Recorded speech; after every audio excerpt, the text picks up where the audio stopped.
papa. Pourquoi comme ça, papa? Tu communes mal.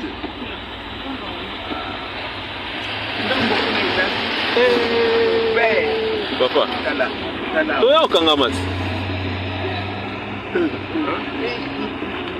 Toi, risque toi, Kangama. Papa.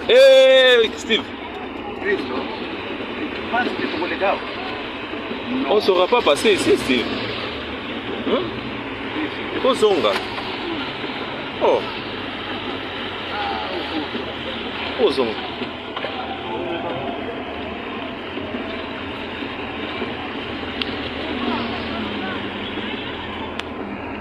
Là, il peut aspirer, non, c'est là.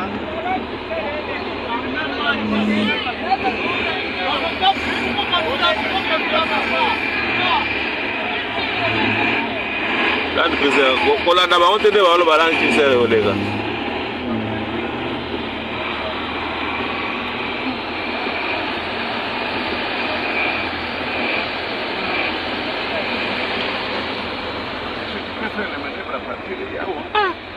Oh, pensa vraiment. Baka niveau eza isusu bien te ou bien nini?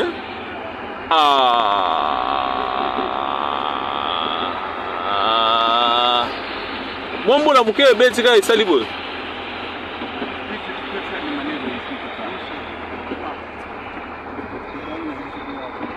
Keba kotana libulo za na simana.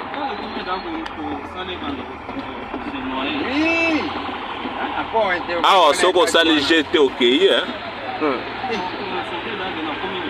Oui. Ma belle.